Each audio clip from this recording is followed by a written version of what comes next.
je voudrais vous parler globalement de l'envers de la dette, mais ce titre, l'envers de la dette, on pourrait dire c'est l'escroquerie de la dette. C'est-à-dire comment, en fait, ce qu'on prétend être une dette de l'Afrique vis-à-vis de l'Occident, ou vis-à-vis de la France, c'est exactement l'inverse.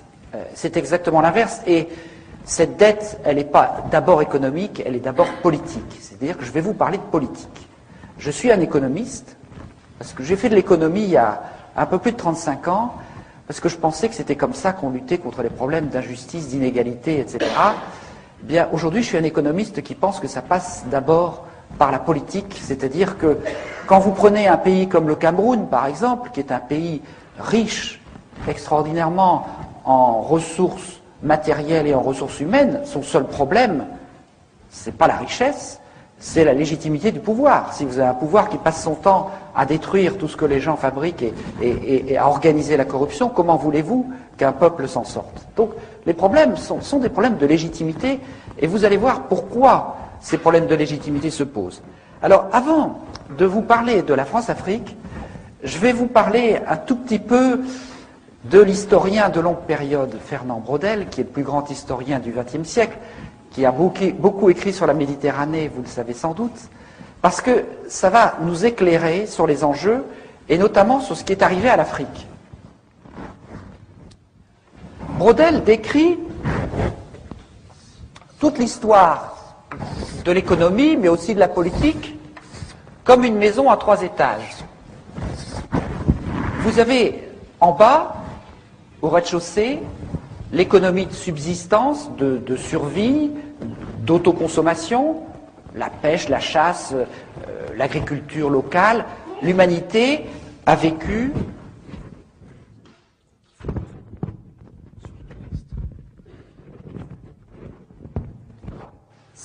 l'humanité a vécu pendant plus d'1 million d'années exclusivement dans ce rez-de-chaussée.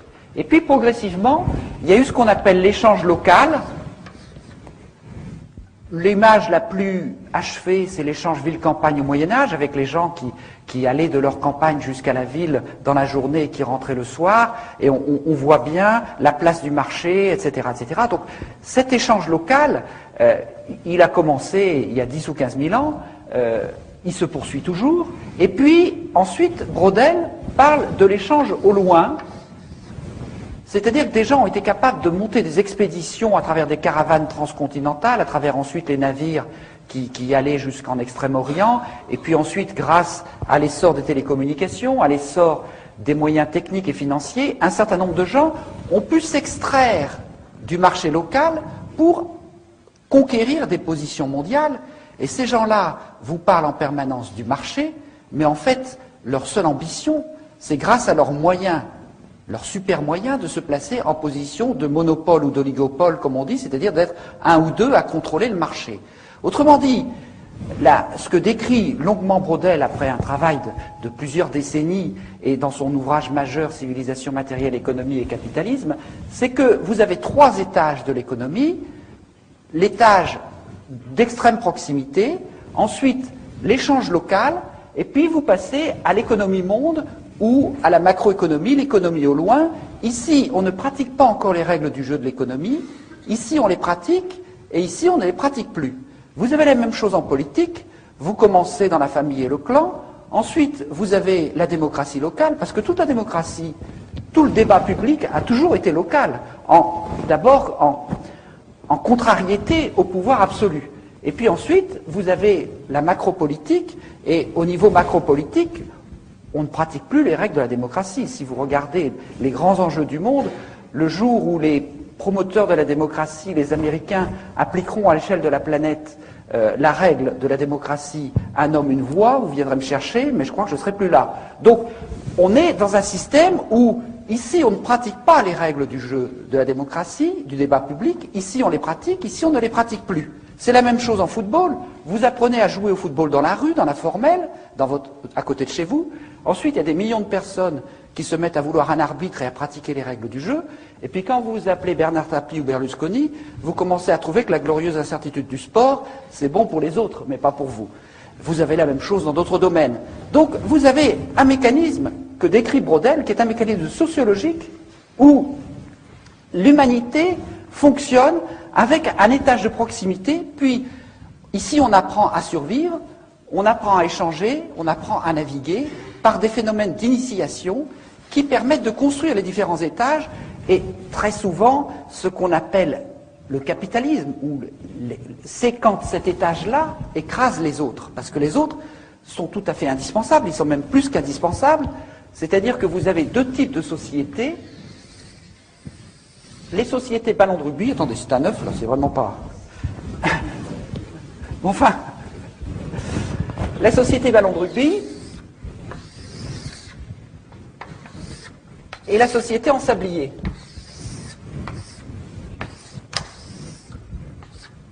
La société ballon de rugby, c'est les sociétés, j'aurai l'occasion d'y revenir parce que je terminerai, après vous avoir décrit des choses assez horribles, je terminerai sur une note positive. La société ballon de rugby, c'est quand l'étage intermédiaire, qui est l'étage des règles du jeu, est dilaté, de telle manière que les gens ne sont pas enfermés dans les ghettos du rez-de-chaussée, et les femmes qui, dans beaucoup de civilisations et dans une grande partie de l'histoire, ont été cantonnées au rez-de-chaussée, n'accédant pas à l'échange, qu'il soit économique ou politique, dans ces systèmes où on a pu dilater l'étage des règles du jeu, elles ont la possibilité d'accéder à cet étage, et inversement, si l'étage des règles du jeu est dilaté, eh bien, il arrive à fonctionner en contre-pouvoir pour empêcher le double langage de l'étage supérieur d'être excessif ou de délirer. C'est-à-dire que quelque part, on empêche que ces gens qui sont là et qui en permanence font le contraire des règles du jeu qu'ils prétendent faire appliquer, puissent exagérer. Quand la confiance se perd, c'est-à-dire que quand dans les règles de l'économie, de la politique, de la science, du sport, de la nourriture des bovidés, etc., tout commence à se perdre, les gens se disent « mais je ne vais pas être le dernier à ne pas tricher ». Et à ce moment-là, l'étage intermédiaire qui est dilaté par la confiance dans les règles du jeu se crève comme un ballon et on passe dans le système en sablier. C'est-à-dire qu'il n'y a plus un cycliste qui croit qu'on peut courir sans être dopé. Et par conséquent, on passe dans ce domaine-là. Autrement dit, si vous voulez, ce qui fait qu'il y a une démocratie, qu'il y a un développement, etc., suppose qu'il y ait une confiance dans un minimum de règles du jeu, et quand ces règles du jeu sont trop atteintes, on passe dans des sociétés extrêmement violentes où il y a des très riches, il y a des très pauvres, et les très riches gagnent au détriment des très pauvres. Alors, pour comprendre l'enjeu que je vais vous raconter maintenant sur l'envers de la dette en Afrique, il faut voir ce qui s'est passé depuis l'an 1000.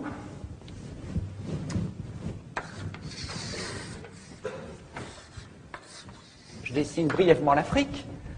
En l'an 1000, les Africains, ils naviguaient jusqu'en Chine.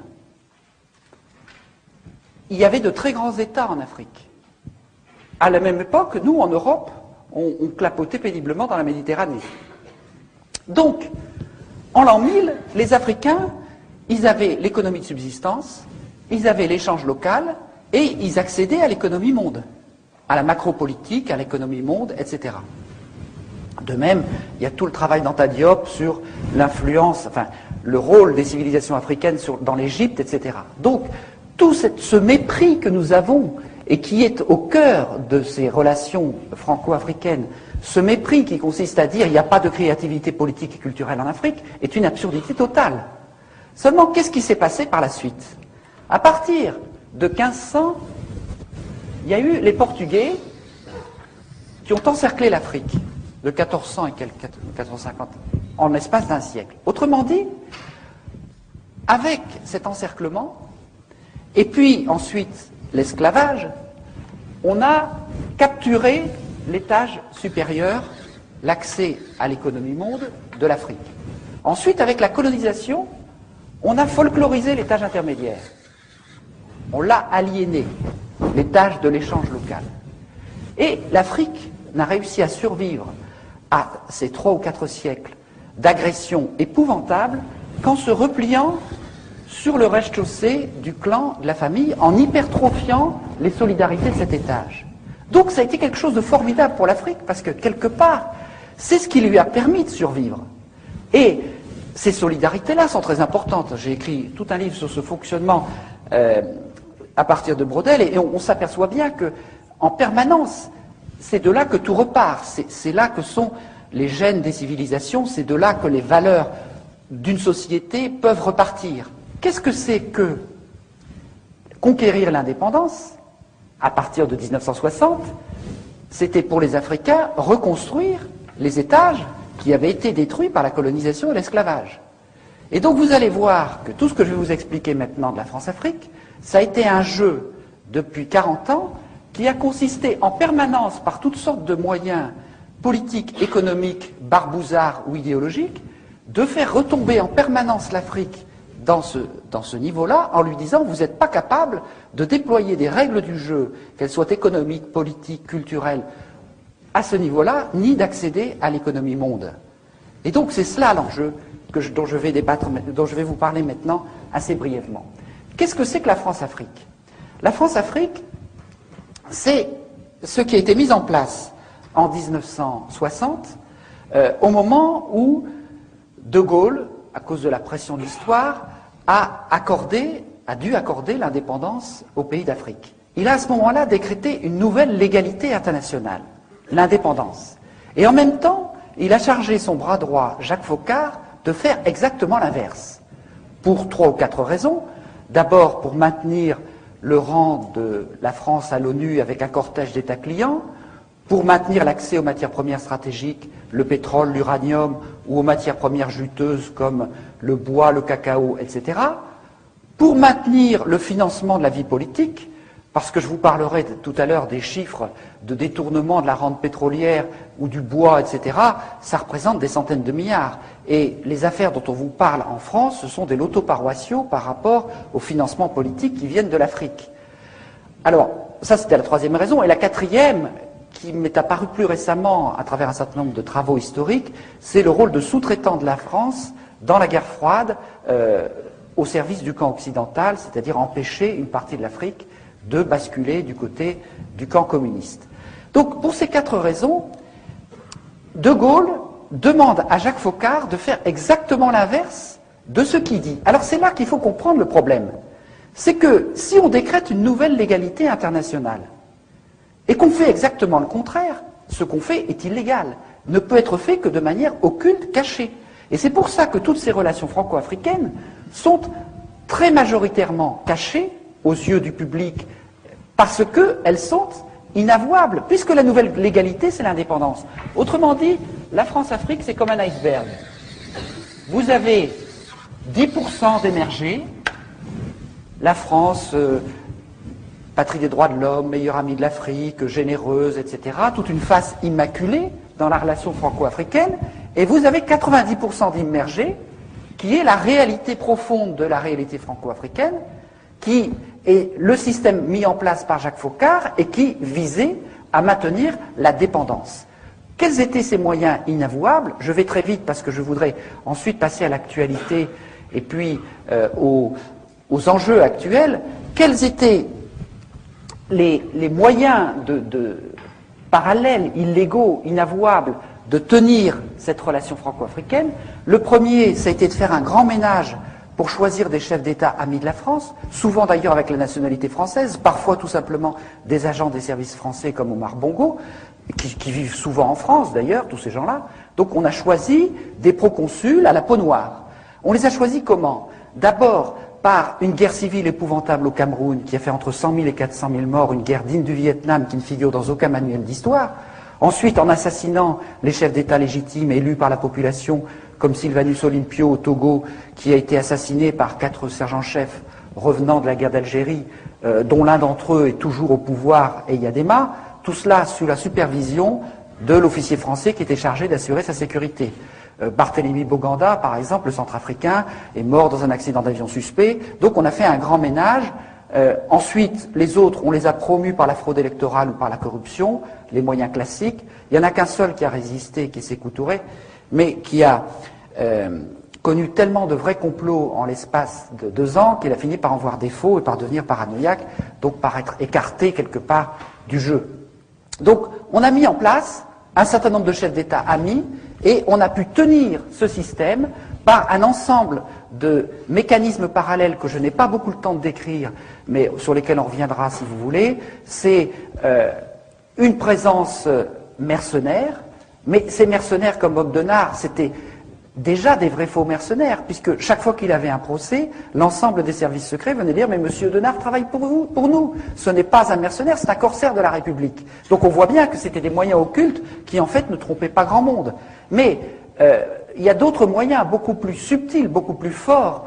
C'est les entreprises faunées des services secrets français, notamment Elf, dont le Floch Prigent, l'ancien PDG, nous explique simplement que Elf, c'était le faux nez des services secrets français, c'est-à-dire que les dizaines, les centaines de milliards prélevés sur le pétrole, entre le prix d'achat très, très faible et le prix de vente, et aussi avec les quantités de cargaisons non déclarées, une cargaison non déclarée, ça fait chaque fois 150 millions de francs. Bon, tout cet argent a permis de mener un certain nombre d'actions secrètes, par exemple la guerre de la France contre le Nigeria, cette fameuse guerre du Biafra pour conquérir la partie pétrolière du Nigeria, mais aussi tout un tas de coups d'État, de guerres civiles, de trafic d'armes, dont je vais vous parler tout à l'heure.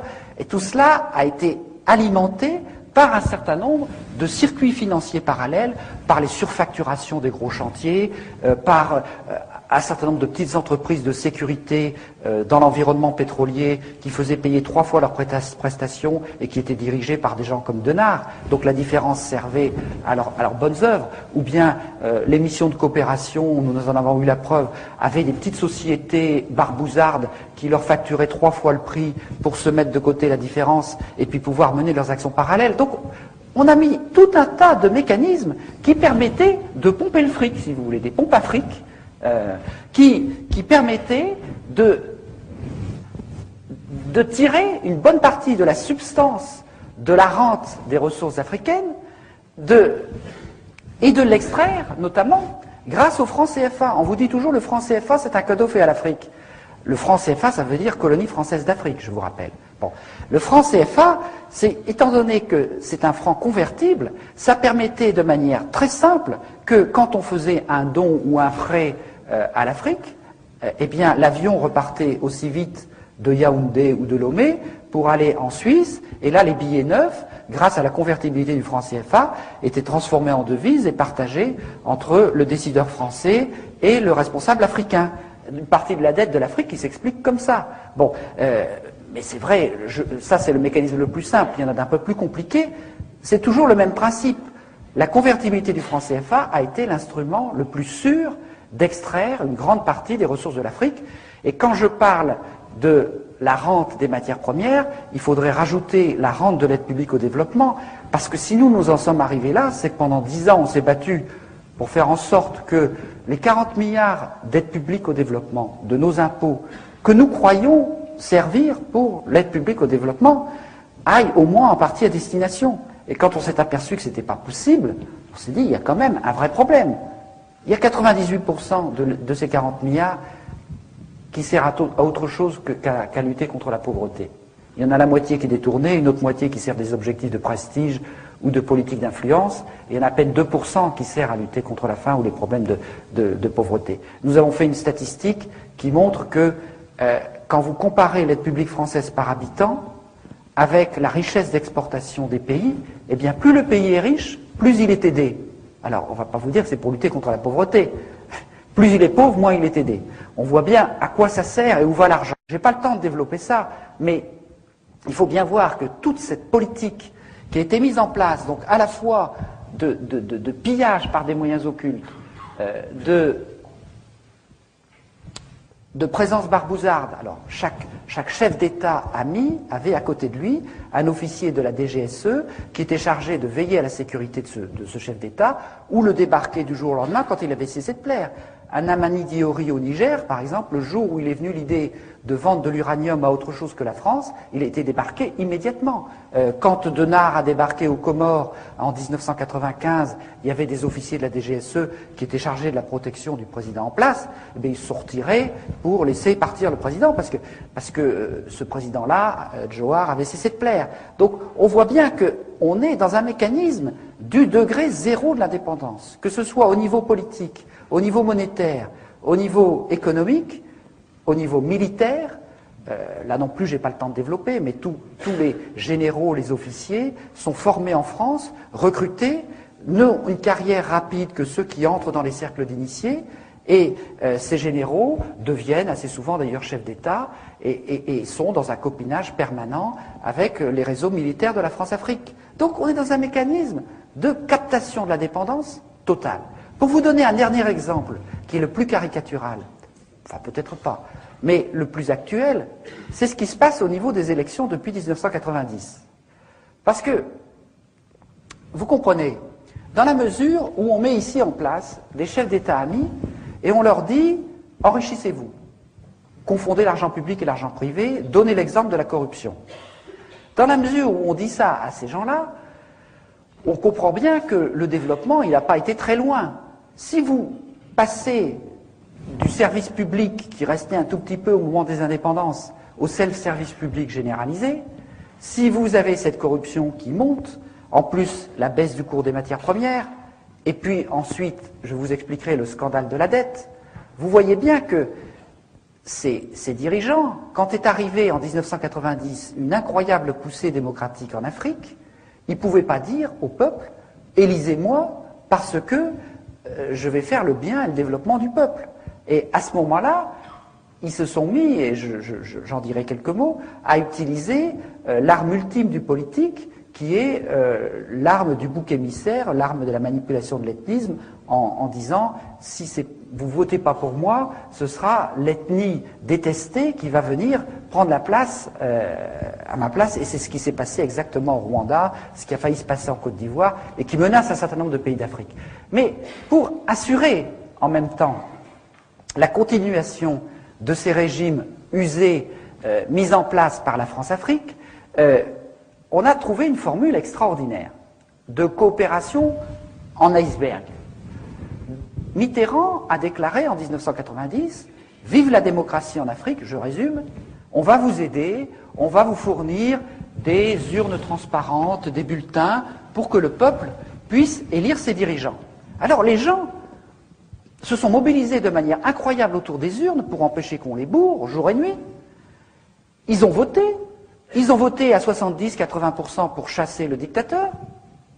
Et puis, en même temps qu'on faisait cette coopération à ce niveau-là, on envoyait dans la capitale, auprès des ordinateurs chargés de centraliser les résultats, des coopérants très spéciaux issus des réseaux Pasqua ou de la mairie de Paris, où en fraude électorale on est relativement adroit, et avec des logiciels un peu spéciaux, on faisait en sorte que les 80% de votes contre le tyran se transforment en 80% de votes pour le tyran, ou en 52% s'il était modeste.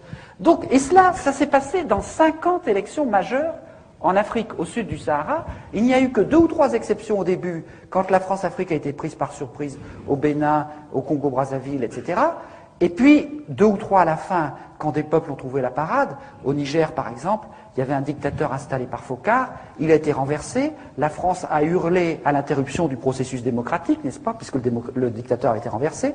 Et donc, les officiers qui avaient renversé le dictateur ont organisé des élections tout seuls, et ça a été les élections les plus incontestées d'Afrique depuis 40 ans. Bon, au Sénégal, où il y avait un régime ultra corrompu, ils ont trouvé la parade en jumelant les téléphones portables et les radios locales, ce qui fait qu'ils ont annoncé en direct les résultats, court-circuitant les manœuvres qui se passaient à ce niveau-là avec les réseaux france-africains. C'est pour ça qu'on a retardé l'apparition des portables au Tchad.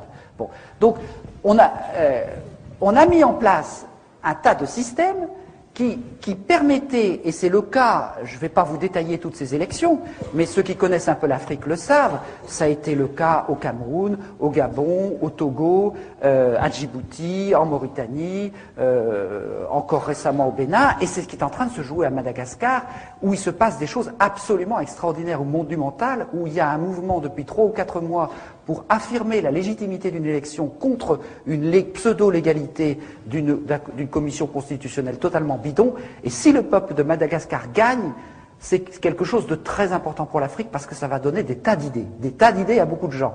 Donc je vous invite vraiment à soutenir le combat du peuple malgache parce que c'est un combat absolument décisif pour l'Afrique. Parce que c'est un combat pour essayer de vaincre cette fatalité imposée de l'extérieur. Et Vous observerez bien entendu que la France prétend qu'il faut défendre la légalité dans l'affaire. Bon, la France, pourquoi? Parce que Madagascar a des émeraudes, parce que Madagascar a un tas de choses qui passent toujours pour le financement des partis politiques. Alors, je continue sur cette affaire. Je voudrais, parce qu'on a assez peu de temps et je voudrais laisser du temps pour le débat, vous parler de l'envers de la dette et vous en parler à partir de deux cas exemplaires qui sont le Congo-Brazzaville et l'Angola. Et puis ensuite, je vais vous montrer comment on est en train de passer de la France-Afrique à la mafia-Afrique, c'est-à-dire une forme de mondialisation de ces phénomènes. Et puis je terminerai par un aspect beaucoup plus positif, c'est-à-dire comment on peut inventer une nouvelle solidarité internationale. Alors, le Congo-Brazzaville. La dette, d'abord. La dette, après toutes ces magouilles, ces manœuvres que je vous ai décrites, les appétits se sont aiguisés parce qu'il y avait de la corruption, il n'y avait plus assez d'argent dans la rente des matières premières. Et donc, à la fin des années 70, on a trouvé une idée absolument géniale. On a dit aux Africains, écoutez, on va vous faire une aide publique au développement supplémentaire formidable, on va vous prêter à 1, 2 ou 3%, par exemple, alors que le taux du marché est à 10 ou 12%, et la différence, on va dire, c'est cadeau, c'est de l'aide publique au développement. Donc, on va vous prêter à tout va, sauf que on a prêté pourquoi? La moitié, comme je vous le disais, est repartie directement en Suisse ou dans les paradis fiscaux. L'autre moitié a servi à des projets somptuaires, des palais, aménager le Boeing de Bongo, etc., etc., ou ça a servi également à ce qu'on appelle les éléphants blancs, c'est-à-dire des projets dont le seul intérêt était d'être des gros chantiers pour des entreprises françaises, des projets facturés 3 fois, recommencés 5 fois, ou par exemple un hôpital dont le coût de fonctionnement est supérieur au budget de la santé du pays, donc il ne fonctionnera pas, ou un IUT dont le coût d'entretien est supérieur au budget de l'éducation, donc il ne sera pas entretenu. Tout un tas de choses qui sont complètement à côté des nécessités du développement, et quand vous vous retrouvez 15 ans plus tard à devoir rembourser de l'argent qui était soi-disant cadeau, mais qui est quand même une dette, avec quoi allez-vous le rembourser? C'est-à-dire que cet argent, les gens n'en ont jamais vu la couleur. Alors ça, c'est le phénomène, j'allais dire, ordinaire. Avec le cas du Congo-Brazzaville, on passe à une échelle qui est encore beaucoup plus incroyable. Beaucoup plus incroyable. Parce que là, on a un phénomène que je voudrais que vous arriviez à comprendre, parce qu'il est un petit peu extraordinaire. C'est que on a un pays qui a du pétrole. Alors, depuis qu'il a du pétrole, la France-Afrique, ELF, etc., lui prend son pétrole. Elle lui prend son pétrole, il y en a un tiers au moins qui n'est pas déclaré, qui passe au noir. L'or noir passe au noir. Dans des cargos qui vont se vendre sur les marchés parallèles. Jamais le gouvernement congolais n'a eu la possibilité de savoir combien il y a de pétrole qui sortait de chez lui. On lui donnait de temps en temps une feuille de papier avec 3 chiffres. Bon. Avec interdiction d'aller vérifier. Bon. Donc, le pétrole, on lui pompe son pétrole. Et puis, à la place de ça, qu'est-ce qu'on fait? On fait de la dette. On dit aux gens, écoutez, endettez-vous, endettez-vous, on va vous faire un château à Paris, on va vous donner de l'argent par là, etc. Et donc, on fait ce qu'on appelle des prêts gagés sur le pétrole. On a vendu le pétrole pour 10 ans, 15 ans, tout le pétrole à venir. Et avec ça, ces prêts gagés, on vous explique qu'on passe par 30 ou 40 intermédiaires. On fait le tour de tous les paradis fiscaux. Chaque fois, il y en a un qui prend 1 ou 2%. Chaque fois, ça augmente la dette. Et puis, ensuite, on revend la dette, etc., etc. Et puis, c'est comme des œufs en neige. On vous a fait une dette au départ sur du pétrole que vous allez extraire dans 5 ans. Et cette dette, à force de se monter comme des œufs en neige, elle se multiplie par 3, 4, etc. Et vous vous retrouvez avec un des pays les plus riches d'Afrique, qui est le Congo-Brazzaville, qui, à la fin, a une dette qui est égale à 3 fois sa production annuelle globale, son PIB, comme on dit. Donc, vous avez quelque chose d'extraordinaire. On vous prend le pétrole, et à la place, au lieu de vous mettre de l'argent, on vous prend de l'argent. On vous enlève 3 fois l'argent. C'est quand même une opération formidable. Alors, je ne vous rentre pas dans tous les détails, parce que les mécanismes qui passent par les paradis fiscaux, tous les intermédiaires, il y en a des quantités, je décris ça en détail dans l'envers de la dette, c'est un peu compliqué, mais le résultat, il est là. C'est-à-dire, c'est pas plus et moins, c'est pas de la comptabilité en partie double, on prend du pétrole, on met de l'argent. Non, on prend du pétrole et on arrive à prendre de l'argent. Et puis, alors, ce qui est encore plus extraordinaire, c'est qu'il y a une partie de cet argent qui sert à acheter des armes On arme les deux camps de la guerre civile, comme je vais vous l'expliquer, et avec ça, le pays est détruit. Bon, c'est extraordinaire. Comme criminalité répétitive, c'est quand même intéressant. On prend le pétrole, on met la dette, on détruit le pays. C'est assez radical. Alors évidemment, le pays, après ça, est en une difficulté assez importante pour aller discuter le pourcentage du pétrole. Et donc je vais vous raconter ça, non plus sous l'angle de l'envers de la dette, mais sous l'angle de l'actualité politique, criminelle et militaire du Congo-Brazzaville. Qu'est-ce qui s'est passé en 1990 ? On avait une dictature dirigée par M. Denis Sassou Nguesso.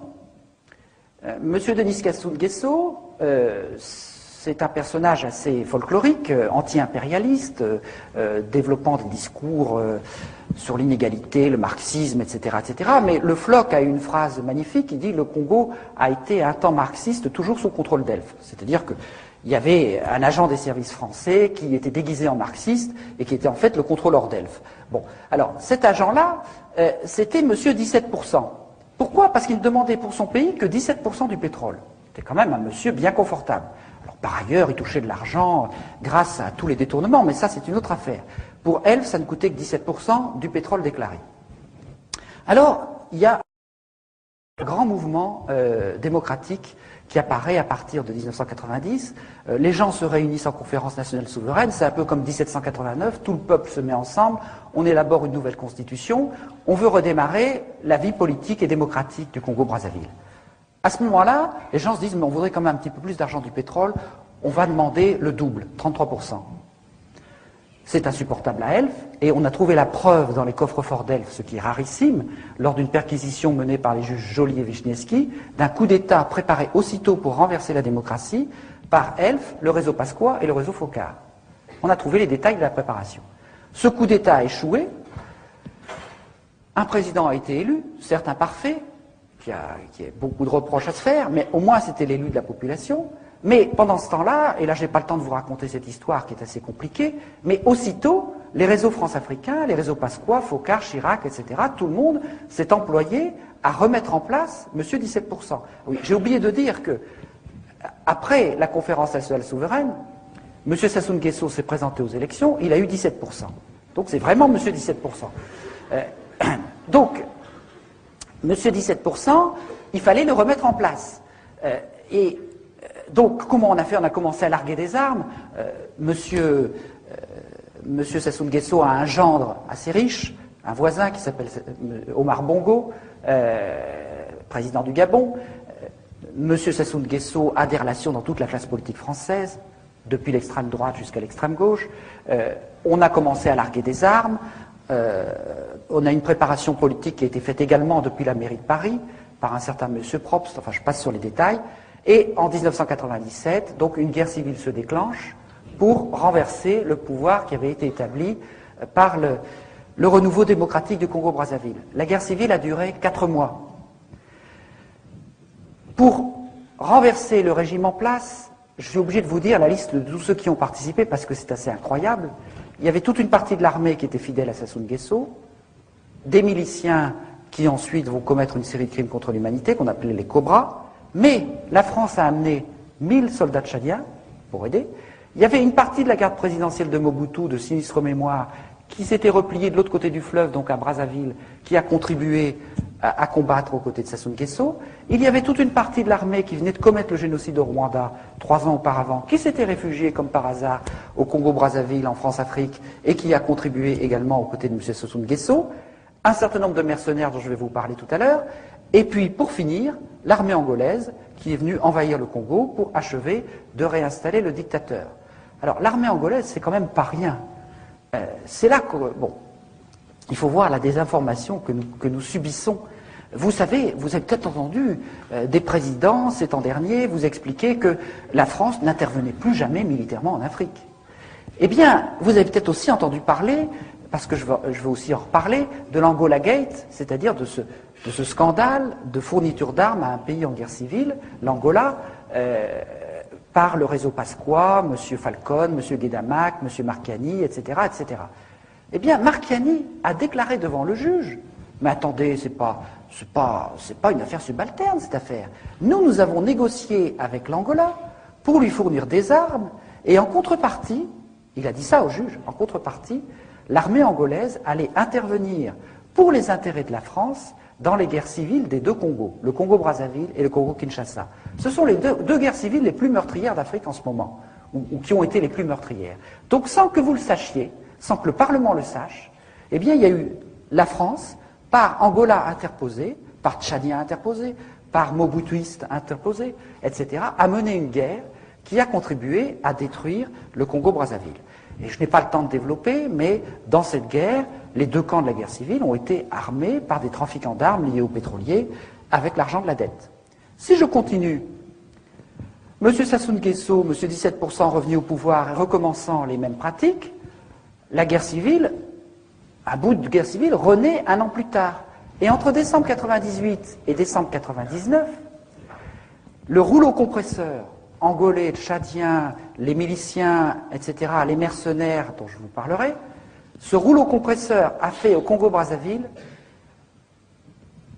minimum 100 000 morts, une cinquantaine de radours sur glane, plus de 20 000 viols ethniques, plus en un an que tout ce qui s'est passé au Kosovo, en Tchétchénie et à Timor-Est réunis. Regardez la couverture de presse de ces 3 derniers événements pendant la même période. Regardez ce qu'on vous a raconté sur ce qui s'est passé au Congo-Brazzaville, l'un des tout premiers fournisseurs pétroliers français et le berceau de la France libre. Rien. Une censure quasi totale. Et, bien entendu, ce pays, maintenant, sa normalisation est achevée. Le dictateur vient d'être légitimé par de pseudo-élections. Et on vient de dire, M. Sassou Nguesso, donc, est un élève modèle de la nouvelle guerre du bien contre le mal. Il s'est évidemment le premier à s'enrôler auprès de M. Bush.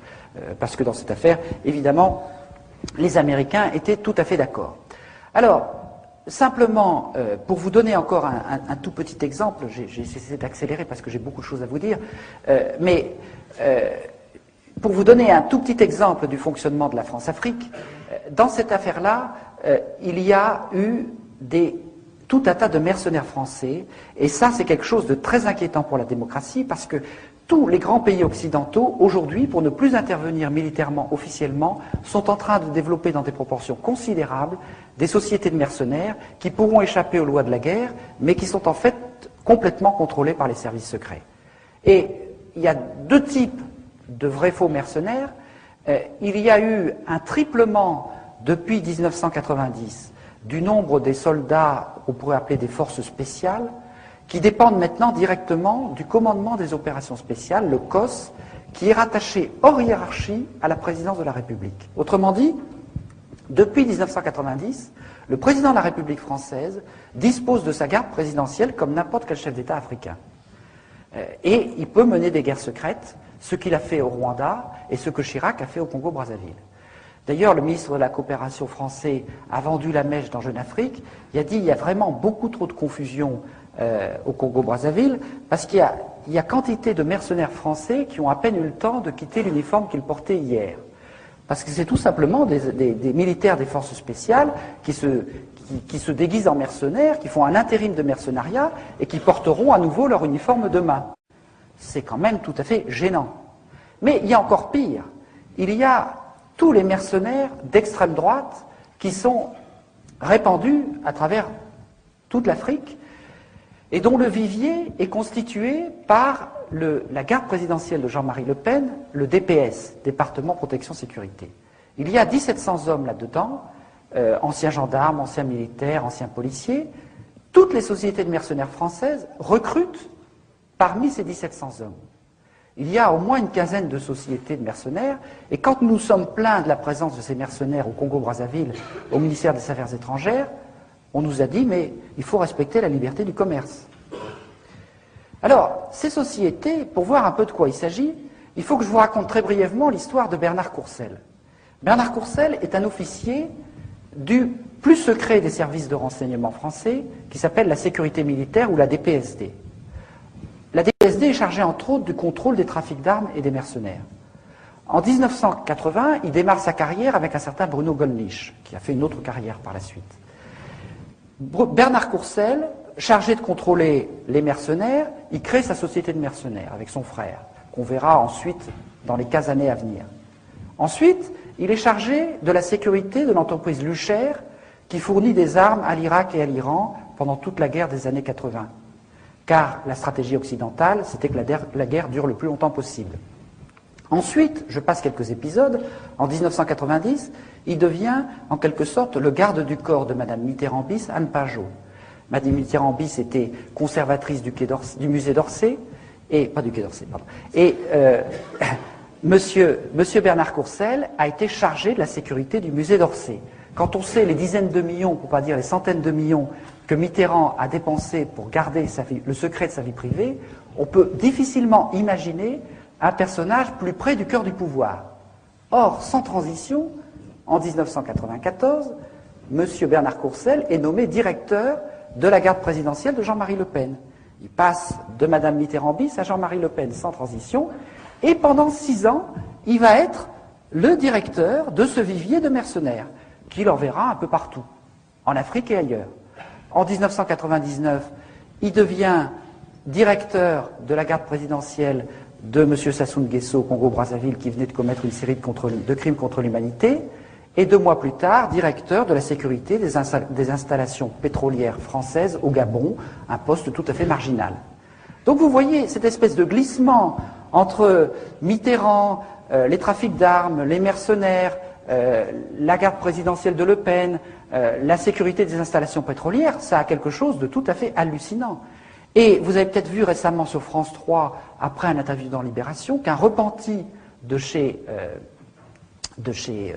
Courcel avait expliqué que comment ils faisaient leurs coups en Afrique, comment de temps en temps ils venaient aussi menacer des opposants en France, et comment, quand ils étaient un peu trop désœuvrés, on les envoyait dans les quartiers sensibles brûler des voitures pour y attiser aussi un peu l'ethnisme, parce qu'il n'y a pas de raison de développer le racisme seulement en Afrique. Donc vous voyez quand même que ces mécanismes sont assez inquiétants pour la démocratie. Alors je continue dans le négatif avant de passer un peu plus dans le positif, parce qu'il faut aller au fond du négatif. Il faut quand même nettoyer un peu les esprits de ce côté-là. Alors, il faut un petit chiffon. Je passe en Angola. L'Angola, c'est un pays très contrasté. C'est le pays le plus riche d'Afrique. Il y a d'énormes gisements d'or noir, de pétrole. C'est l'Arabie saoudite du XXIe siècle. Des patates d'or noir, de pétrole, gigantesques au large de l'Angola. Et en même temps, c'est le pays le plus malheureux d'Afrique parce qu'il est en guerre civile depuis 25 ans. On sait aujourd'hui, c'est tout à fait prouvé, que les Américains, les Français et d'autres armaient les 2 côtés de la guerre civile. D'ailleurs, à Elf, c'était très simple. Sirvin armait les rebelles et Taralo armait le gouvernement. Donc ça pouvait durer longtemps. Donc, un pays en guerre civile, un pays avec une richesse pétrolière extraordinaire. Alors, à ce niveau-là, quand il y a tant de pétrole, il faut partager les risques.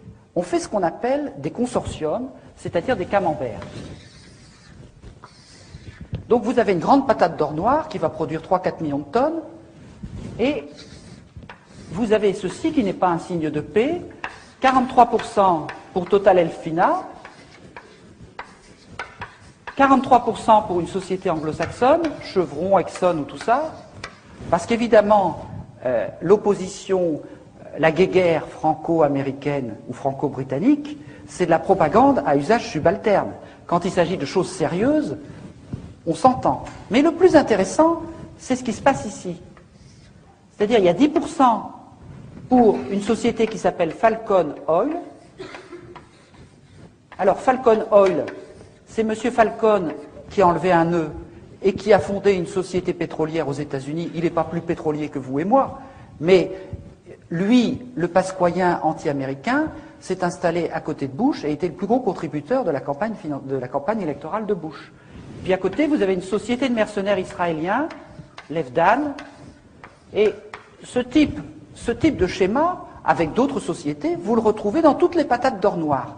Autrement dit, vous avez un gisement gigantesque, est inscrit pour toute sa durée de vie la fourniture de biens et services de guerre. C'est comme ça que tous les pays d'Afrique, et d'ailleurs, qui ont le malheur d'avoir du pétrole, au lieu que ça les enrichisse, ça les appauvrit, parce que la guerre est dans les gènes de l'exploitation pétrolière. Quand on a compris ça, on est obligé d'entrer dans des considérations assez inquiétantes.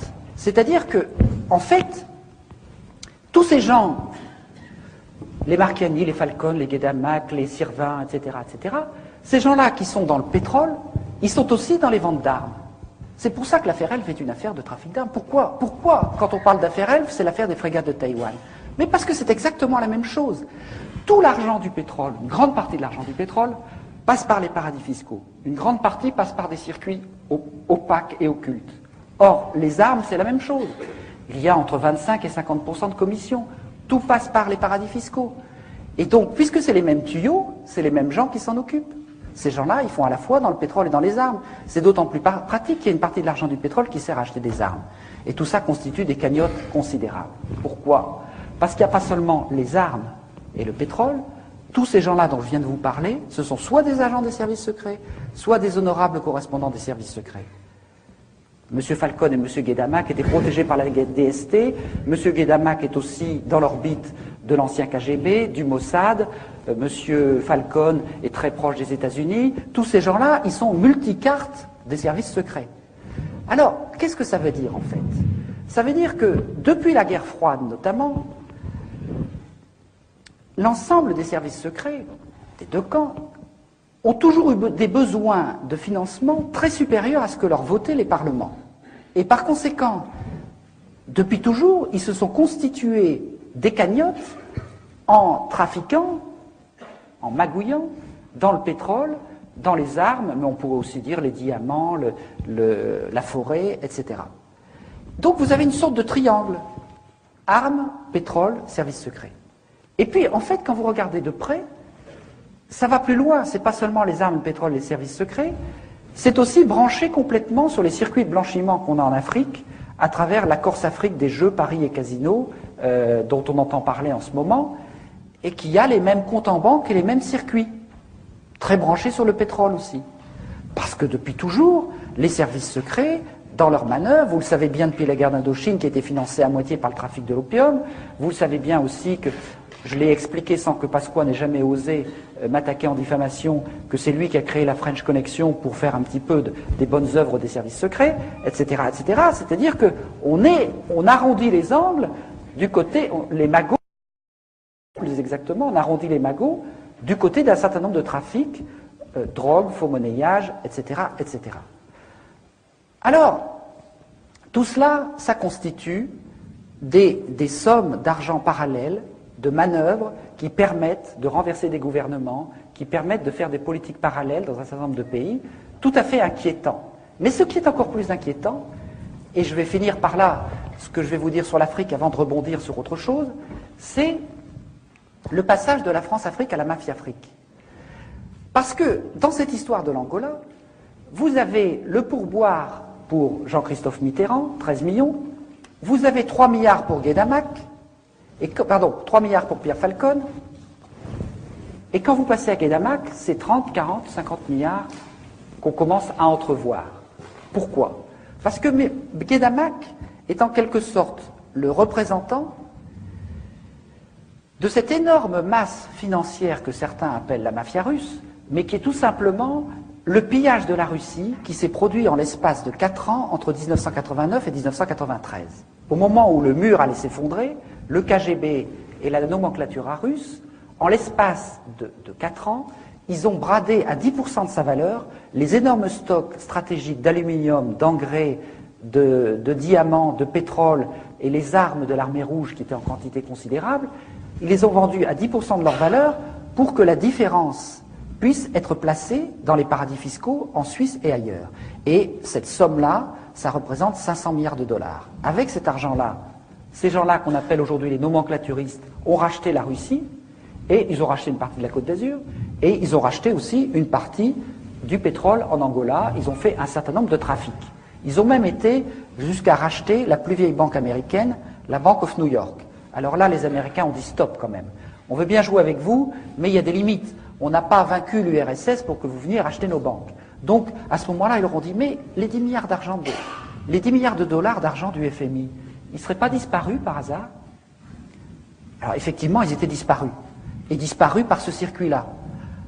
Alors, après cette sommation, dont vous avez sûrement beaucoup entendu parler, un mois plus tard, le FBI a reçu l'ordre d'arrêter l'enquête sur ces 10 milliards de dollars du FMI. Pourquoi? Parce que ce que je suis en train de vous expliquer, c'est que Guedamac, c'est, je vous ai dit, l'ex-KGB, le FSB, la DST, le Mossad, quelques autres services encore. Il est associé à Falcon, qui est branché sur les États-Unis, et on pourrait continuer longtemps comme ça. Donc en fait, qu'est-ce qui est en train de se passer depuis 3 ou 4 ans? C'est que ces nappes souterraines parallèles gérées dans l'orbite des lobbies militaro-industriels, des pétroliers et des services secrets sont en train de s'interconnecter. On a une mondialisation des phénomènes de criminalité financière ou d'argent parallèle des différentes nationalités. Et c'est ça qui est en train de se passer à travers des personnages comme Guédamac, qui est en quelque sorte le porte-parole de la masse financière russe.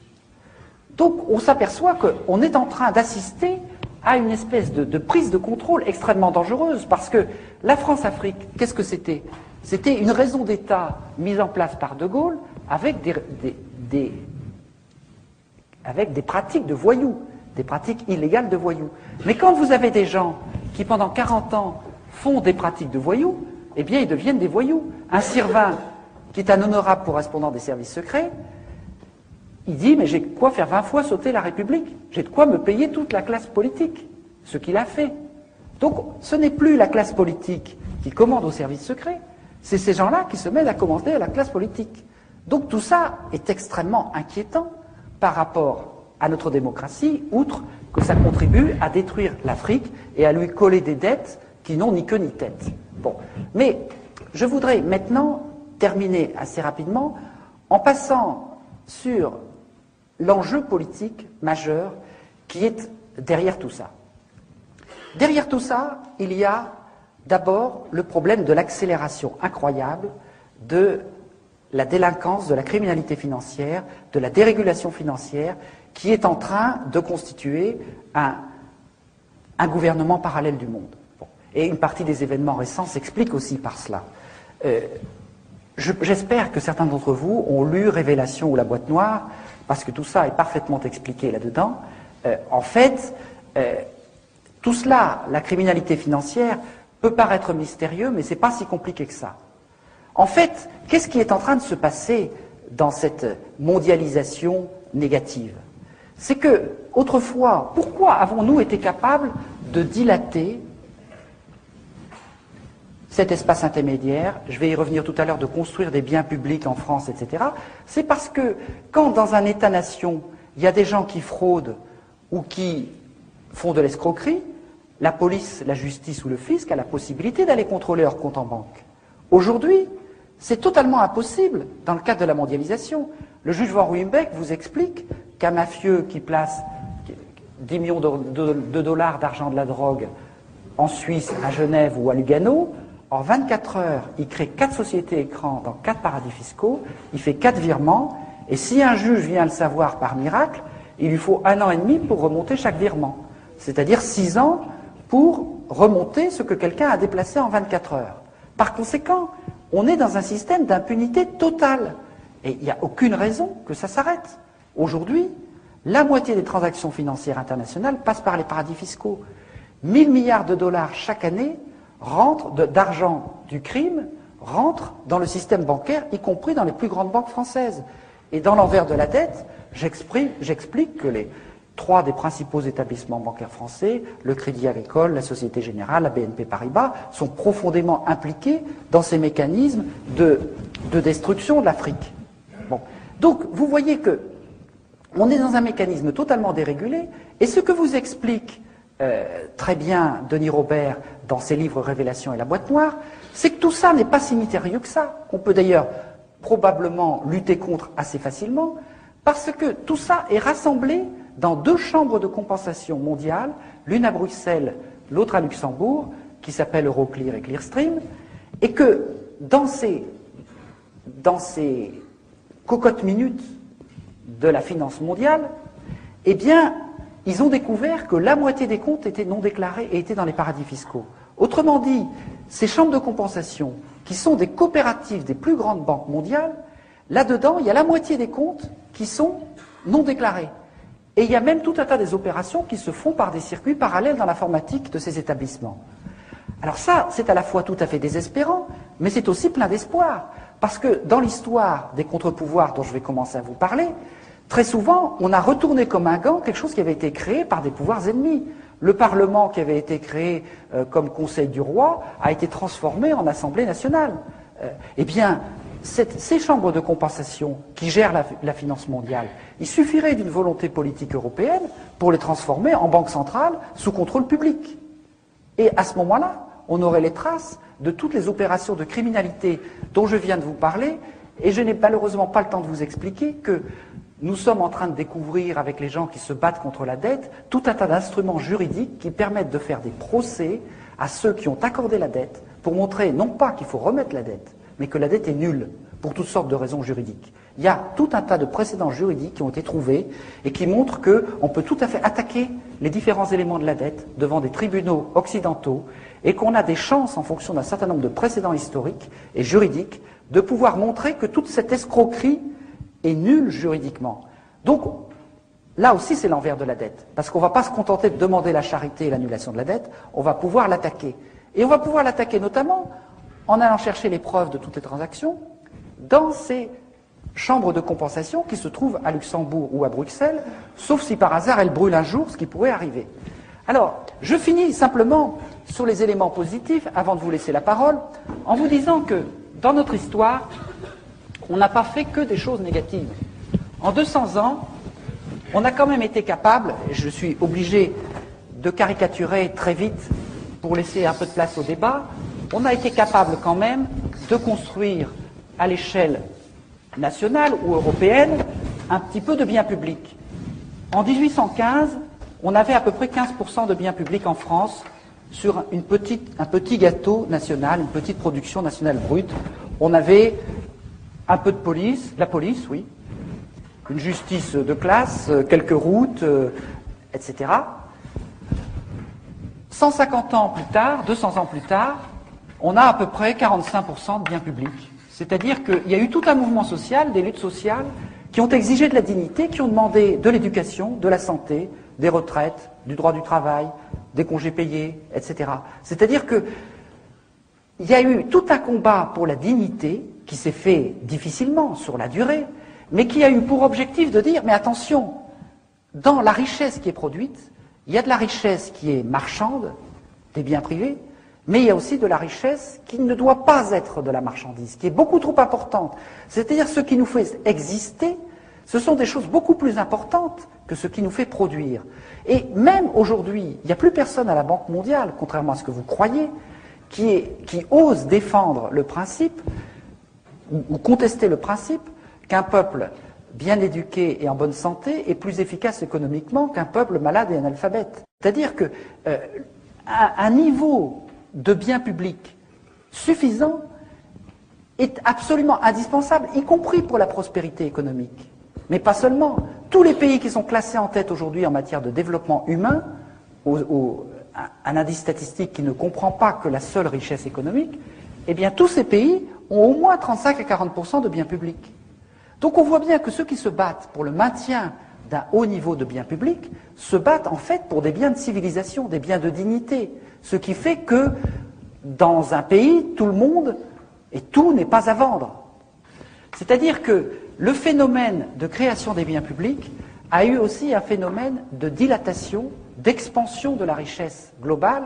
Et contrairement à tous ceux qui prétendaient que ce n'était pas possible de payer la santé, l'éducation, les congés payés, etc., ça a développé tout un tas d'activités qui fait qu'en fait, aujourd'hui, y compris la richesse privée, est plus importante que quand on avait moins de biens publics. Eh bien, quel est l'enjeu au niveau international? Aujourd'hui, au niveau international, on a 0,3% de biens publics à l'échelle mondiale. Quelque chose de ridicule. On va devoir, de manière absolument indispensable, si on veut combattre l'effet de serre, si on veut combattre les grandes épidémies, si on veut assurer la sécurité alimentaire, une justice pénale internationale, combattre la pollution des océans, on va devoir créer du bien public à l'échelle mondiale, y compris aussi pour réguler la criminalité financière. En même temps, les deux jeunes Guinéens qui, en s'envolant dans une soute d'avion, il y a 2 ans, ont dit aux dirigeants d'Europe, nous sommes des êtres humains, nous avons droit à l'éducation et à la santé. Ils sont morts de froid, mais ils ont été enterrés comme des prophètes dans leur pays, et c'est des prophètes. Ils ont parfaitement raison. On ne pourra pas ne pas leur donner raison. C'est inévitable. Donc, nous allons conquérir, tous ensemble, des biens publics à l'échelle mondiale. Et ça change totalement le principe de la solidarité internationale. Parce que là, ce n'est pas nous qui allons les aider à travers une espèce d'aide au développement néocoloniale plus ou moins charitable et plus ou moins détournée. Ceux qui vont se battre pour conquérir du bien public parce qu'ils ne l'ont pas, eh bien, en fait, c'est eux qui vont nous aider. Parce que c'est eux qui vont initier un jeu à somme positive par rapport à une humanité qui aujourd'hui va droit dans le mur en confinant ses richesses à un tout petit nombre. Donc on se rend compte que la perspective d'une construction des biens publics à l'échelle mondiale, sur laquelle nous avons beaucoup travaillé et qui est beaucoup plus accessible que vous ne pensez, parce que nous avons dans notre mémoire le souvenir de la manière dont nous les avons conquis, eh bien, cette construction des biens publics à l'échelle mondiale renverse complètement la perspective de la solidarité internationale. Et à partir de là, j'en viens maintenant tout de suite à ma conclusion, si un Jean-Christophe Mitterrand, qui plaide son innocence dans tous les sens du terme, est capable de planquer 13 millions de francs en Suisse pour ne pas payer l'impôt, ça veut dire que bientôt il n'y aura plus que les pauvres et les imbéciles pour payer leurs impôts, c'est-à-dire pas grand monde. Qu'est-ce que c'est que ça ici? C'est pas la quête à la sortie des églises, c'est le fisc. Le fisc, c'est une œuvre de civilisation. Il n'y a pas de bien public s'il n'y a pas un petit peu de solidarité collective. Qu'est-ce que c'est que les paradis fiscaux? C'est la destruction du fisc, c'est-à-dire la destruction de tout ce que nous avons conquis en 2 siècles.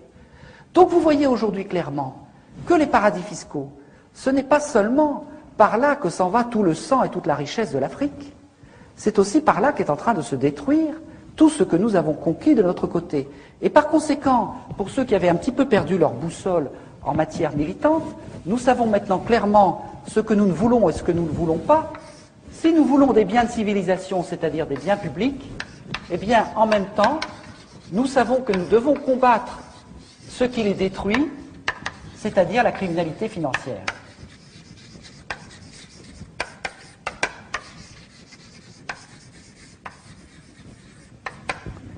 Voilà.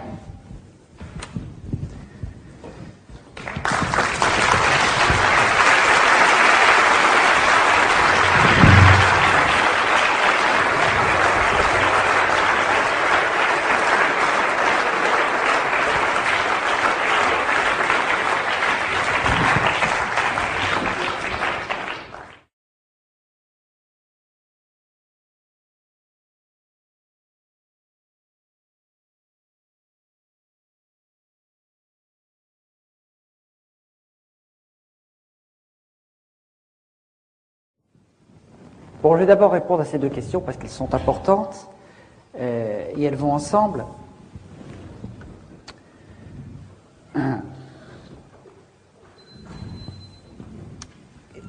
Ce qui est difficile quand je viens de faire cette démonstration, c'est que je vous parle des délires de l'étage supérieur.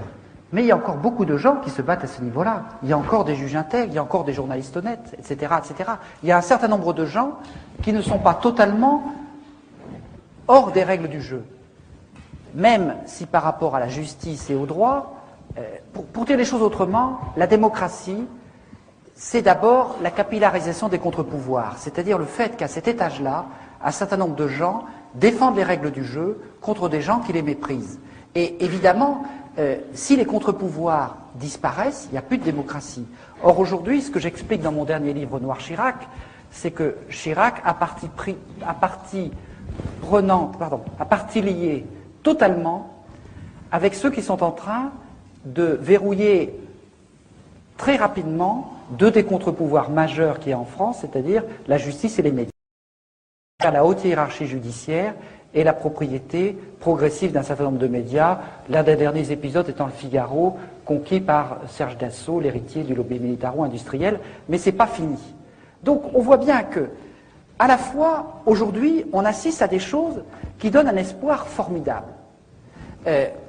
Hier, dans Le Monde, vous avez vu, nous avons créé une association avec Maître Bourdon, qui m'a défendu contre les chefs d'État, et cette association a porté plainte au nom de 7 paysans camerounais dont les plantations ont été massacrées par un exploitant forestier français.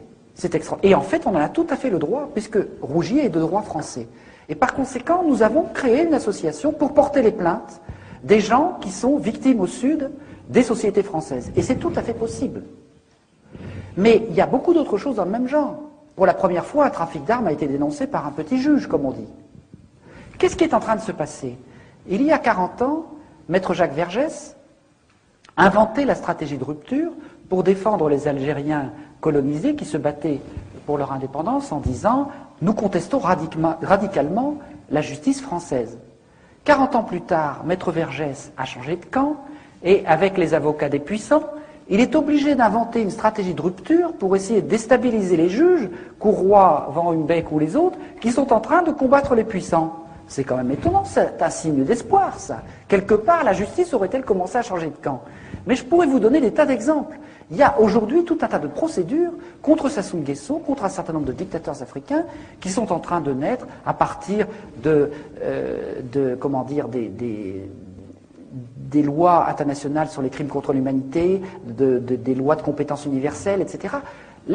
Si vous voulez, le problème, ce que je voudrais vous expliquer, mais je n'ai pas beaucoup de temps, c'est que, en fait, dans la lutte entre la mondialisation mafieuse, criminelle ou des puissants et la mondialisation des règles du jeu, la première, c'est comme un moteur au kérosène. C'est-à-dire, elle part à toute allure parce qu'elle saisit les opportunités.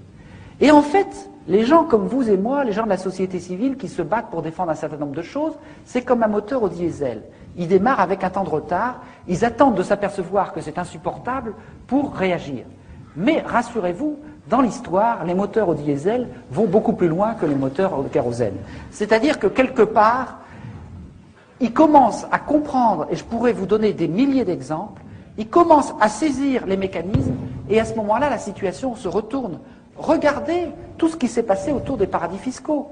Il y a 3 ans, on aurait parlé des paradis fiscaux, il y a à peine un Français sur 10 qui savait ce que c'était. Dans 2 ans, on fait un référendum en Europe pour ou contre les paradis fiscaux. En partie grâce à vous, on gagnera le référendum contre les paradis fiscaux. J'en suis sûr, parce que leur nocivité est en train de se connaître de plus en plus grâce à des organisations comme ATTAC, dont nous sommes cofondateurs, qui font un travail assez formidable à ce sujet. Je prends par exemple le problème du scandale du non-soin des Africains malades du sida. Bon, tout le monde pensait qu'il était impossible de faire quoi que ce soit. Le lobby pharmaceutique, c'est sans doute l'un des lobbies les plus puissants au monde en termes de corruption. Et il y a 3 ou 4 petites associations qui ont dit, mais si on prive les Africains de médicaments, ça veut dire que le lobby pharmaceutique est un marchand de mort. Et ils ont dit, marchand de mort, marchand de mort, marchand de mort, marchand de mort. Mais le lobby pharmaceutique, c'est un fonds de commerce. Si lui, dont le fonds de commerce est marchand de vie, on lui dit marchand de mort, marchand de mort, marchand de mort, marchand de mort, qu'est-ce qu'il fait? Il recule, il recule, il recule, et il n'a pas fini de reculer, il a commencé de reculer. On a trouvé la faille, parce qu'on a trouvé la faille dans le double langage. Autrement dit, les armes pour lutter, les armes du moteur diesel, sont beaucoup plus importantes que vous ne l'imaginez, et il n'y a pas lieu de désespérer, et je vous assure qu'il y a, en matière de justice, des tas d'armes. Le comité pour l'abolition de la dette du tiers-monde a trouvé quelque chose de formidable. En 1898, en droit international, il y a eu un jugement où les États-Unis ont empêché Cuba de rembourser sa dette à l'Espagne parce que l'Espagne avait installé une dictature à Cuba et les États-Unis ont dit c'est une dette odieuse, illégitime parce qu'elle a été contractée par une dictature. Mais si on applique ce principe de droit international, il y a beaucoup de pays d'Africains qui vont vite être libérés de leurs dettes. Or, c'est les États-Unis qui ont mis le précédent en avant. Donc, on a quand même quelques armes juridiques. Et je pourrais vous en citer des quantités comme ça. Donc, il ne faut pas du tout jeter le manche avant la cognée. Il faut se dire, on a démarré plus tard, mais regardez le forum de Porto Alegre, le forum de Davos. C'est vraiment le concentré de l'étage supérieur. En 2 ans, Porto Alegre a ridiculisé Davos. Et c'est pas fini. Donc, il ne faut pas désespérer.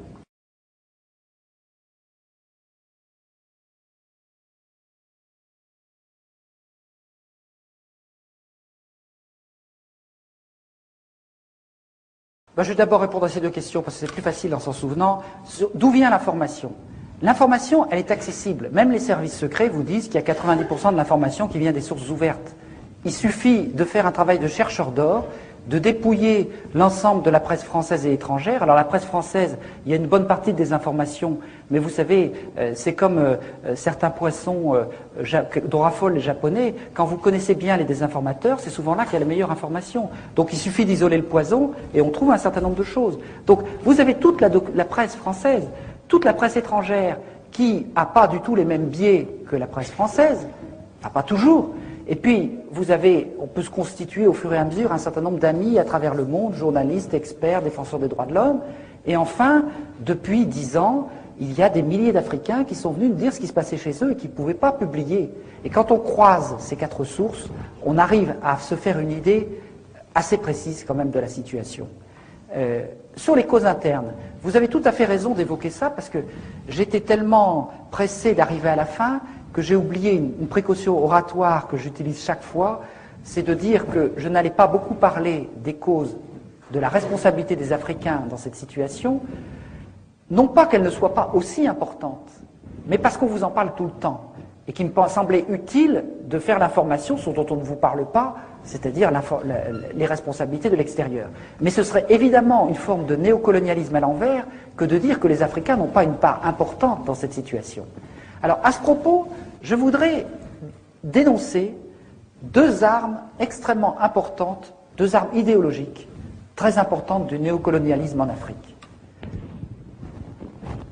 Et une troisième.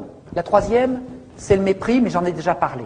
C'est-à-dire que quand vous discutez avec des gens qui opèrent ces manœuvres de la France-Afrique ou de la mafia-Afrique, ils ont un mépris incroyable de l'Afrique, un mépris invraisemblable. Ils disent l'Afrique c'est une page blanche, on peut faire ce qu'on veut, il n'y a pas de créativité politique et culturelle, etc. Ce qui est une connerie monumentale, c'est quand on connaît l'histoire de l'Afrique, mais en même temps, il y a un certain nombre d'Africains qui finissent par le croire. Et ça, se libérer de l'effet miroir de ce mépris, c'est un premier point extrêmement important. Le deuxième point, c'est que je vous ai expliqué qu'après la colonisation et l'esclavage, l'Afrique a hypertrophié ses solidarités de proximité. Elle doit reconstruire l'étage des règles du jeu et de l'échange et l'étage de son accès à la société monde. Or, il y a 2 idéologies qu'on inculque à l'Afrique et qui l'empêchent en permanence de sortir de là, qui la fait retomber là-dedans. C'est l'idéologie qui consiste à dire la fatalité de la corruption. Parce que s'il y a fatalité de la corruption en Afrique, qu'est-ce que ça veut dire? Ça veut dire qu'il n'y a pas de solidarité possible hors de la famille immédiate et du clan, donc que l'Afrique n'est pas capable de reconstruire des règles du jeu, et que par conséquent elle est condamnée à être toujours dépendante et à rester enfermée dans son rez-de-chaussée.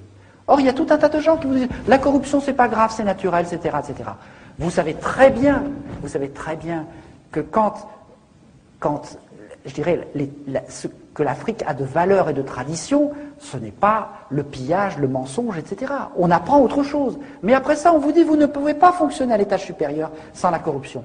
Tant que les Africains ne combattront pas la corruption en se disant « ce langage de corruption, c'est un langage néocolonial parfait », eh bien, il y aura beaucoup de mal à en sortir. J'en ai beaucoup discuté avec les Sénégalais qui ont réussi à renverser un système illégitime, mais maintenant ils sont confrontés à leurs propres problèmes. Comment ils vaincent la corruption? Parce que s'ils restent dans la corruption, ils ne s'en sortiront pas.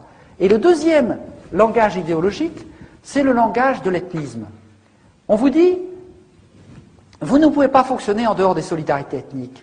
Mais si vous ne pouvez pas fonctionner en dehors des solidarités ethniques, c'est que vous n'êtes pas capable de mettre en place des règles du jeu qui permettent de les dépasser. Au Congo-Brazzaville, où il y a eu, pendant les 10 premières années, quand même un véritable effort d'indépendance, il y a eu des syndicats qui se sont créés, par exemple. Ces syndicats étaient naturellement nationaux, transethniques. Eh bien, aujourd'hui, il y a des gens qui veulent détruire les syndicats pour faire un syndicat par ethnie. Mais si on fait ça, ça veut dire qu'on enferme le pays complètement au rez-de-chaussée. Il n'en sortira plus. Donc, vous voyez bien que le langage qui enferme les gens dans la fatalité de l'ethnisme ou la fatalité de la corruption est le meilleur outil du néocolonialisme pour maintenir ces pays dans la dépendance.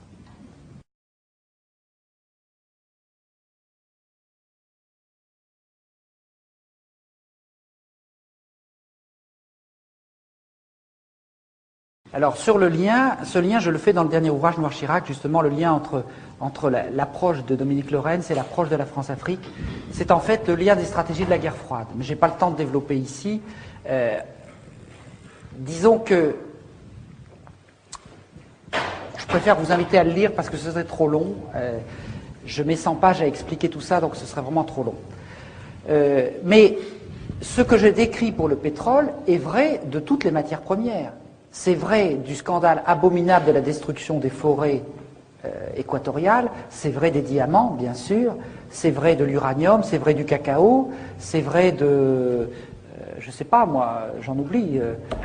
Donc, ce système de pillage de la rente, c'est vrai de la pêche, par exemple, dans des proportions scandaleuses. Bon. Donc ce système-là, il s'applique à toute l'exploitation rentière des richesses de l'Afrique. Et la deuxième question, c'était... Oui, sur le tribunal pénal international, je sais qu'il y a un certain nombre de gens qui sont sceptiques, mais nous nous battons énormément. Non pas, je ne parle pas du tribunal pénal international de La Haye ou tout ça, je parle de la Cour pénale internationale qui va démarrer à la fin de l'année.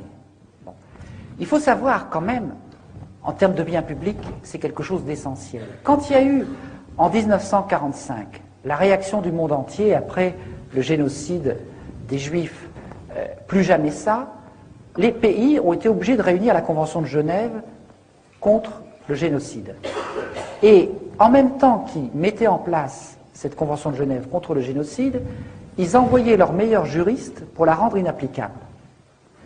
Et donc la société civile, pendant 40 ans, a remonté la pente, et tout un tas de gens se sont battus pour qu'on rende applicables les conventions de Genève, et finalement, il y a eu la création d'une Cour pénale internationale qui va bientôt démarrer, et que la France-Afrique a combattu avec la dernière énergie, et que les États-Unis combattent. Donc tout ça, c'est plutôt bon signe. Pourquoi je n'ai pas, comment dire, je ne suis pas sceptique par rapport à la Cour pénale internationale? Parce que je crois à l'auto-évolution des institutions. C'est-à-dire que quand on crée une institution, au début, elle est très imparfaite. Quand on a créé la justice républicaine en France, vous croyez qu'elle ne privilégiait pas les riches? Elle commence toujours de manière imparfaite. Mais quand vous créez ce genre d'institution, peu à peu se décline un langage qui s'appelle le droit, et peu à peu, on peut contester le droit, parce qu'on n'est plus tout à fait dans l'arbitraire, on est dans des procédures écrites, des procédures visibles, et donc, au lieu, si vous voulez, pour résumer, c'est un peu le sous-titre de mon dernier bouquin, c'est secret et impunité. L'impunité va avec le secret. Tout ce que je vous développe ici, c'est une perspective de bien public. Les biens publics, ce n'est pas seulement des biens pour tout le monde, c'est des biens qui se débattent en public. Et par conséquent, une justice même imparfaite, elle se débat en public. Et quand vous êtes en public, vous gagnez déjà beaucoup de choses, parce que quelque part, vous pouvez combattre l'impunité. Et pourquoi j'écris Noir Chirac? Parce que Noir Chirac est au cœur d'un certain nombre de mécanismes secrets qui lui valent toute son impunité. Et donc, l'enjeu principal, avant d'obtenir des choses, c'est de se battre contre tous les systèmes d'oligarchie qui veulent faire fonctionner l'économie et la politique dans le secret, sans parler du militaire.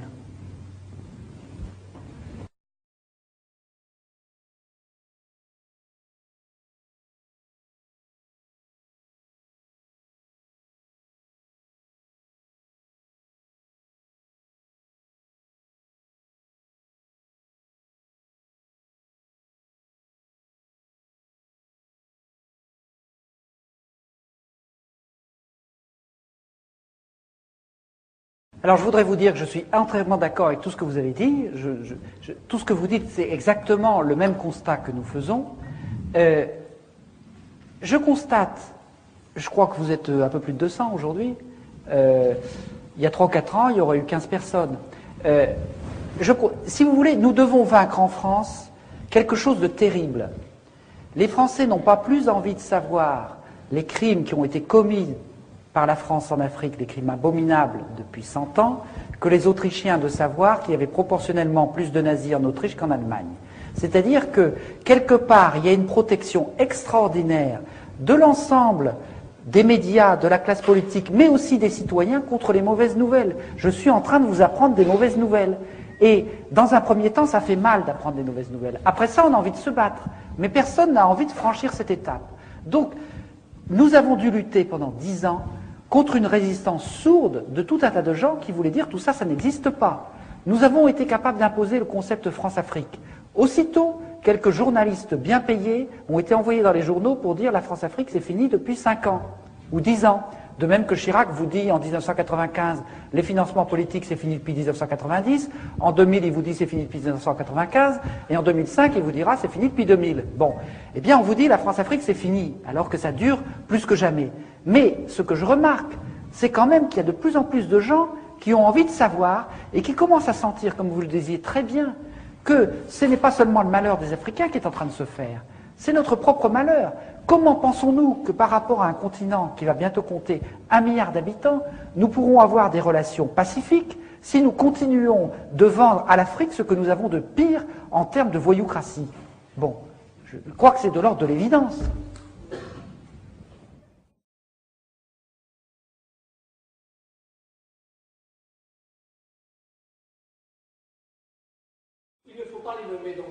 Mais je vais les nommer, je vais vous le dire, puisque j'en mets un chapitre complet dans Noir Chirac, il y a toute une partie qui traite de ça nommément avec tous les gens. Bon. Donc si vous voulez, je n'ai pas peur de donner les noms. La Grande Loge nationale française, qui est la franc-maçonnerie la plus à droite, essentiellement, mais beaucoup plus. Aujourd'hui, tous les chefs d'État africains, france-africains, appartiennent à la GNF. Tous.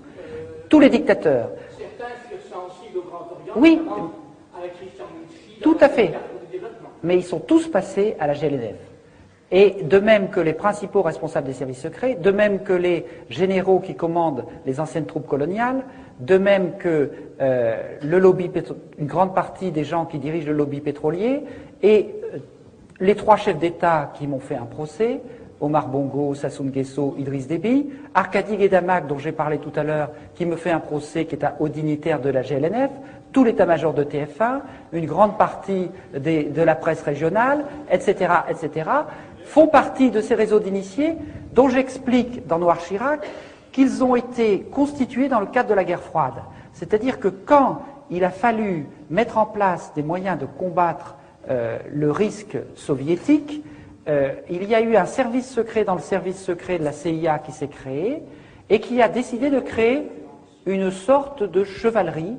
Et cette chevalerie, ils l'ont recrutée à la fois dans certaines obédiences maçonniques très à droite, mais également dans les Rose-Croix, également dans les sectes de Templiers, la scientologie, etc. C'est-à-dire qu'il y a toute une partie sectaire initiée, mais qui n'est pas seulement la GNF, c'est aussi la mafia. La guerre froide s'est faite avec la mafia, que ce soit la mafia italienne ou la mafia corse. Et la mafia corse, on lui a attribué des fiefs en Afrique. Et il est en train de vouloir revenir en Corse. Il y a une difficulté importante, et là je tiens à être tout à fait précis, c'est que dans l'histoire de France, dans l'histoire de la démocratie, dans l'histoire de la République, la franc-maçonnerie a joué un rôle positif très important. Beaucoup des institutions républicaines, y compris de la construction du bien public, s'est fait à cause, j'allais dire, de la partie positive de l'humanisme franc-maçon.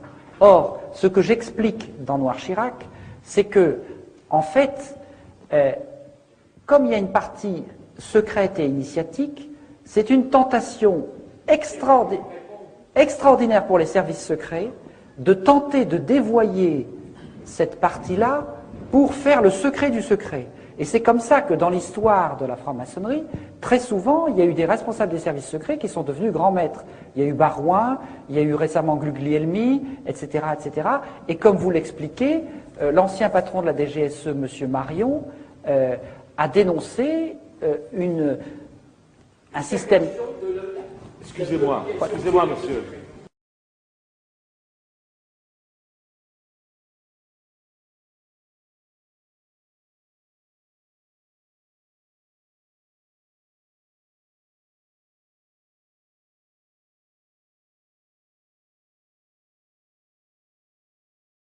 Vous avez tout à fait raison. Tous ces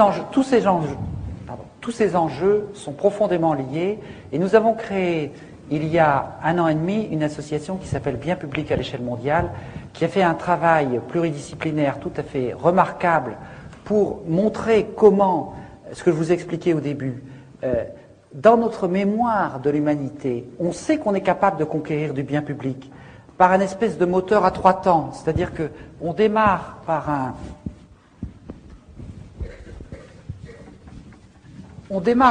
un bien désirable, c'est-à-dire que un bout d'humanité considère qu'il y a quelque chose qu'on doit absolument avoir ou qui est insupportable. Par exemple, l'absence de soins pour les malades du sida ou, à un moment donné, le besoin de pouvoir donner l'éducation aux enfants, etc.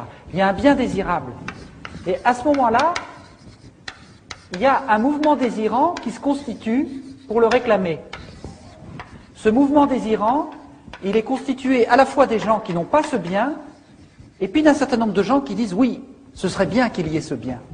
Et ces gens-là, ils constituent une alliance au début tout à fait imparfaite. C'est les petits mouvements dont je vous ai parlé tout à l'heure qui ont secoué le lobby pharmaceutique. Ces gens-là, ils disent il faut trouver un débiteur du bien public. Qui c'est qui va nous donner ce bien public?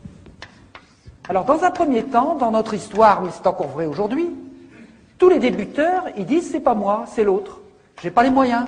Vous demandez à la Banque mondiale, elle dit c'est pas moi. Le FMI dit c'est pas moi. L'ONU dit c'est pas moi, etc., etc. Donc à ce moment-là, qu'est-ce qui se passe? On repart pour un tour.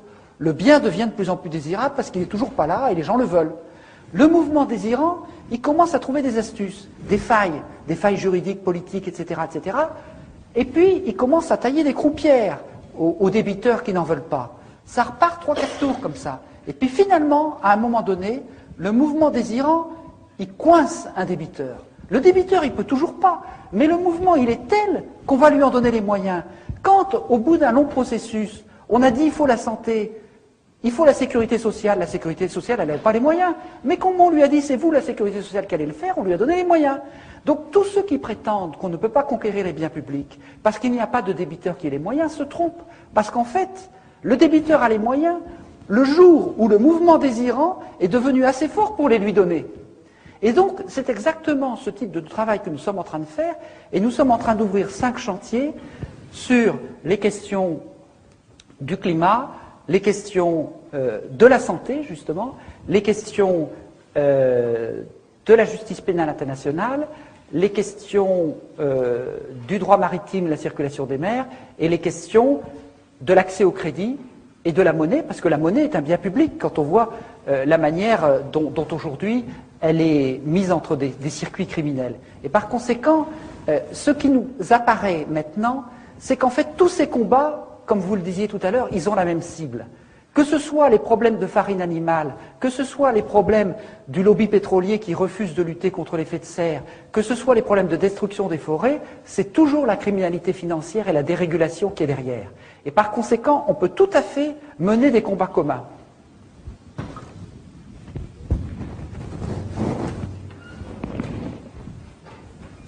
L'ethnisme, c'est d'abord la manipulation de l'ethnisme. Un tas de gens qui développent des discours ethnisme, y compris au Rwanda ou ailleurs, n'y croient pas. Mais c'est simplement que c'est une arme politique redoutable pour conserver le pouvoir. Et cette arme politique, elle a été très souvent utilisée par le colonisateur. L'IOT enseignait à tous ses disciples comment dresser les ethnies les unes contre les autres.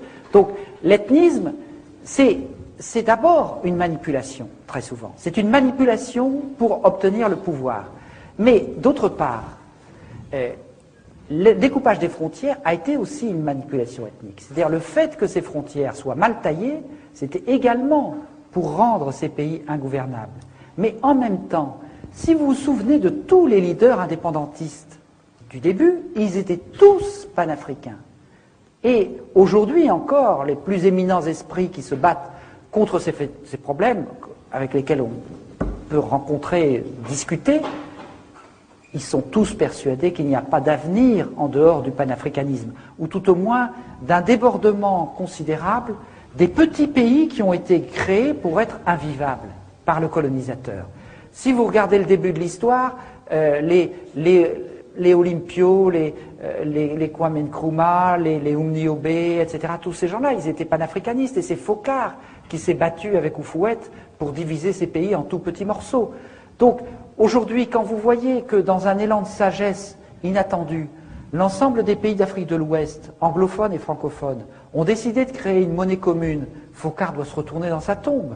Bon, je pense que ça, ce sont des choses qui vont tout à fait dans le sens de la reconquête de l'accès de l'Afrique à l'économie monde. Ça suppose de dépasser les micro-États.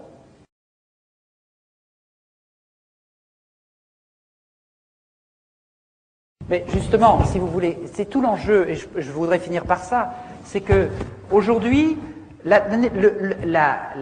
Le néocolonialisme a pris, au moment de l'indépendance, des gens qui étaient ici, fonctionnant en clan ou en famille, pour les mettre ici, et pour fonctionner exactement de la même manière, en court-circuitant complètement l'émergence des contre-pouvoirs, et chaque fois qu'il y en a qui sont apparus, on les a plus ou moins éliminés. Ce n'est pas un hasard si dans ces États rentiers, gouvernés par des clans, chaque fois qu'il y a des gens qui veulent créer de la richesse économique ou des activités, l'administration fait échouer la création d'activités parce qu'un développement productif suscite des contre-pouvoirs des classes de travailleurs et d'entrepreneurs qui ne dépendent pas de l'État. Donc aujourd'hui, la bataille centrale pour développer, je dirais, les indépendances africaines, c'est la bataille qui consiste à développer à tous les niveaux les mécanismes de solidarité et de construction économique, sociale et politique à cet étage-là. C'est cet étage-là, l'étage des valeurs. Si vous voulez, pour moi, aujourd'hui, le travail essentiel en Afrique, c'est un travail politique, historique, anthropologique, etc. C'est que les Africains discutent, débattent, ils essaient de dire quelles sont nos propres valeurs, qu'est-ce qui va nous permettre de reconstruire, qu'est-ce que nous avons en nous qui nous permet de refuser la corruption, qui nous permet de bâtir des règles du jeu où nous nous reconnaissons, qui ne nous sont pas imposées. Et personnellement, je pense que si les Africains font cela, ils vont apporter énormément au monde. On dit toujours il n'y a pas de contre-pouvoir en Afrique, il y a des chefs, etc. Mais quand vous regardez les chefs, la tradition africaine, il y a une sophistication des contre-pouvoirs, de capacité d'empêcher le chef de délirer, tout à fait extraordinaire.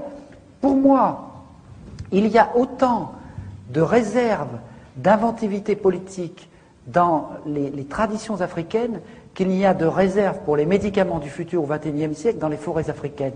Je crois tout à fait que l'Afrique va être capable d'inventer des formes de démocratie, des formes de contre-pouvoir, de légitimité, de solidarité et d'échange qui vont nous apporter beaucoup.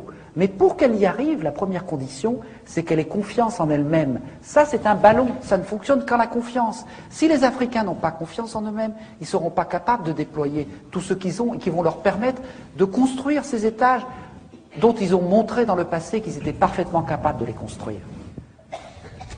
Alors, moi, excusez-moi.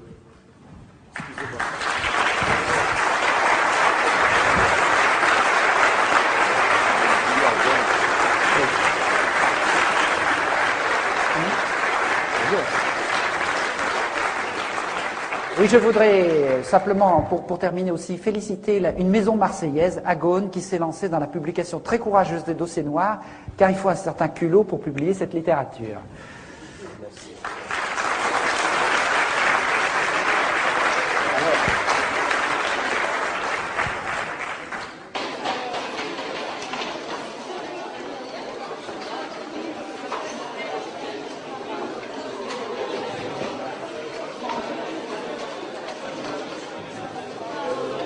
Excusez-moi, je voudrais juste donner le titre du livre que Nachar a cité tout à l'heure.